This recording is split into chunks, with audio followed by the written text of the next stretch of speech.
Die belangrikste vers in die Bybel vir my is Psalm 14 vers 1. Die dwaas dink daar is geen God nie. Die dwaas dink daar is geen God nie. Die ou vertaling sê die dwaas sê in sy hart daar is geen God nie. Dan gaan die Psalm verder om te sê dwaase vernietig alles. Daar's vandag van die, kom ons sê maar die slimste, die vergeleerdste wetenskaplikes wat ook sê die wetenskap bewys, die feite bewys vir hulle, daar is geen God nie. Mense met 'n string grade langer as my arm en die Bybel sê die dwaas, dit is dwaase. Maak nie saak hoe slim geleerd jy is nie, wat sê daar is geen God nie. Maar ek kan maar net kyk na die natuur rondom my en dan kan ek verstom staan oor dit wat ek sien, dit wat ek nie kan verklaar nie. Ek is geen wetenskaplike nie. Maar ek kan net nie verstaan dat enige iemand kan dink dat die natuur, dit wat gebeur rondom ons, die blomme, die plante, dat dit alles die gevolg kan wees van 'n oerontploffing nie. 'n Ontploffing sien ons nou in Israel in die oorlog daar, is 'n ding wat mense se lewens uitmekaar uitruk en verskeur. Dis 'n ding wat vernietig. 'n Ontploffing kan nie blommetjies vir ons vervaardig nie. Wat nog te sê 'n menslike brein. Christus het self blomme en plante, die lelies as voorbeeld gebruik om te sê, kyk na hierdie lelies en glo dat daar 'n God is, 'n goddelike Vader wat vir julle sorg. Ja, daar's baie dinge in die wêreld vandag rondom ons wat vir 'n mens kan laat vra, kan daar 'n God wees? Babietjies wat met bloedkanker gebore word, tsunamies wat derduisende, miljoene mense doodmaak, siektes wat oor die aardbol versprei, verskriklike oorloë, pyn, lyding. Kan daar 'n God wees as sulke dinge rondom ons gebeur? Menslik is dit net natuurlik om dan te vra, kan daar 'n God wees as sulke goed rondom ons gebeur? Ek het natuurlik nie 'n verklaring vir al hierdie dinge nie en definitief smag ek daarna om eendag by God die werklike verklaring vir al hierdie dinge en hierdie vrae en antwoorde hierop te kan kry. Maar in my brein, in my eenvoud kan ek ook net dink, dit laat my dink dat 'n kind wat roekeloos lewe, wat jaag in sy motor in die strate af asof dit 'n renbaan is, wat absoluut bandeloos lewe en dan in een of ander vorm van elendes beland, wat dan kan vra, maar kan ek regtig waar 'n liefdevolle pa en ma, ouers hê as sulke dinge met my gebeur? Sien, dit is om die vraag eintlik op sy kop te draai, nadat die mensdom die wêreld so begin vernietig het, met alles wat ons doen, met al die chemikalieë wat ons gebruik in wat ons verkoop en wat ons versprei in die lug, om dan te vra, kan daar 'n God wees, nadat ons, die goddelike skepping, deur duisende jare so begin vernietig het. Nog 'n ding wat baie mense laat wonder of daar werklik waar 'n God kan wees, is die Bybel self. Baie mense wil vandag vir ons uitwys in die sosiale media op die teenstrydighede in die Bybel, die foute wat daar is, om dan te sê, as die groot God dan die inspireerder is van so 'n boek, hoekom sal daar sulke foute in wees? En dat daar foute in die Bybel is verseker, want onthou, die tyd toe die Bybel geskrywe het die skrywers gedink die aarde is plat, is vierkantig, staan op pilare.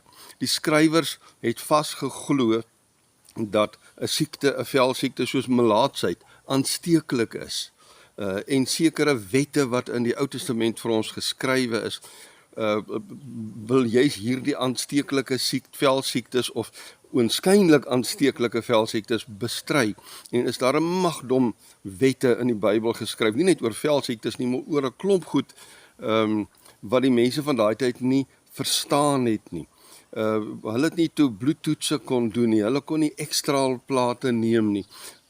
Die Bybel sê mense kan nie God se woord wees nie, maar onthou net, die Bybel is God se woord in mensetaal, deur mense geskrywe.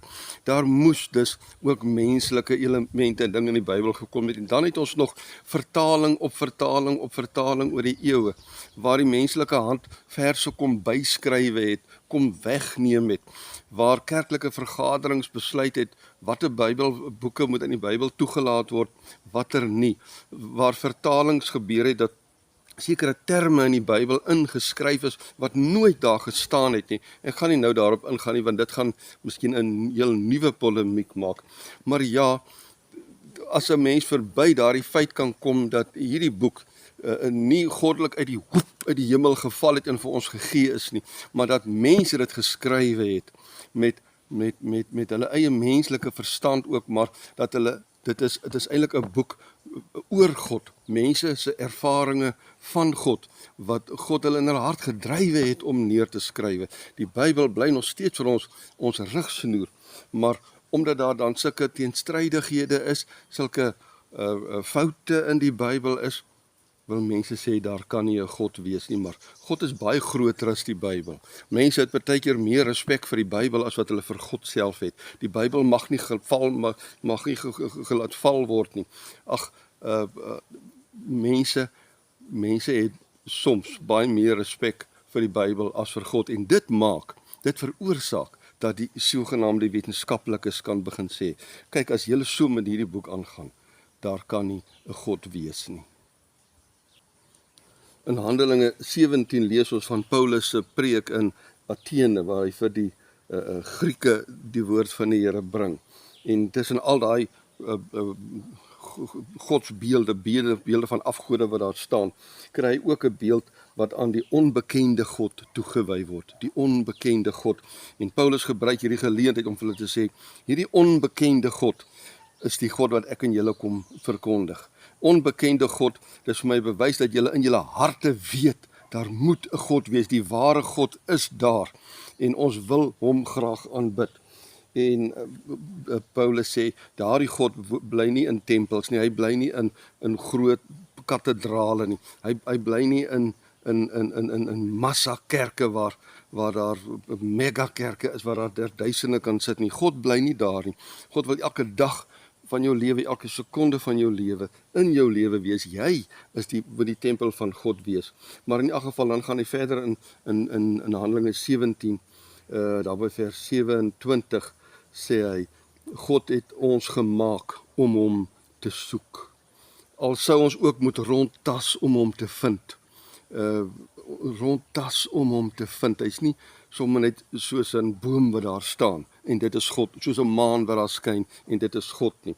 Hy wil hê ons moet hom soek, ons moet 'n verbintenis met hom hê, ons moet hom leer ken, ons moet begin vra na, ons moet vra, al die hoekom, al die waarom vra, ons moet begin verstaan, ons kan nie alles glo wat alle kerke vir ons verkondig nie, want werklik waar, ook van podiums en platforms en van kansels af kan mense lelik mislei word. Deur die eeue het dit al reeds gebeur in elk geval. Maar dan skryf Paulus verder. Hy sê, al sou ons ook moes rondtas om hom te vind. Hy is nie ver van enige een van ons af nie. Hy's in daai blommetjie wat ek net nou vir julle gewys het. Hy's in die heuning by wat op daai blommetjie kom sit. So naby aan ons is God. Want deur hom lewe ons, beweeg ons, bestaan ons. Ons asemhaling, ons hartklop, die bloed deur ons are, dit is God. Dit is waar God is, hier binne-in, nie in 'n tempel. Ons hoef nie kerk toe te gaan op 'n Sondag nie. God is nie daar, ja, hy is daar ook, maar asof hy nie daar is, daarna gaan ons aan met ons lewe. God is in my bloed, soos ou Teens Jordaan ook sing. So is God binne-in my. Ons lewe uit hom uit, ons beweeg, ons bestaan uit hom uit, of soos party van julle digters ook gesê het, ons stam ook van hom af. So naby is ons aan God. Ons hoef hom nie deur in die duisternis, in die heelal, in die galaksies te gaan soek nie. Hy's in ons are, hy's in ons bloed. Mag jy vir God in hierdie tyd as die ware lewende God ontdek en leer ken en persoonlik deur hom leef. Gaan vra al jou waarom vra. Gaan huil jou klagtes by hom uit. Ek het nie vir jou al die antwoorde nie. Soms het ons net eenvoudig nie.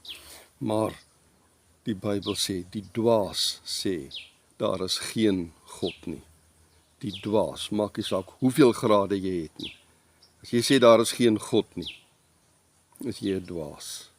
Mag jy die liefdevolle God van hemel en aarde opnuut in hierdie tyd in jou lewe weer leer ken en ervaar. Mag hy jou versterk elke dag van jou lewe. Mag hy vir jou lei, mag hy jou bewaar. Mag hy jou oorlaai met sy goedheid. Mag hy jou deur die dal van doodskade weer neem. Mag hy jou hand vat as die bomme rondom jou ontplof. Mag hy jou hand langs 'n graf neem, jou vashou. God lewe. God is met ons, met my en jou vandag en elke dag vir die res van ons lewe, wat hy nog vir ons, op jou, op hierdie aarde sal gee.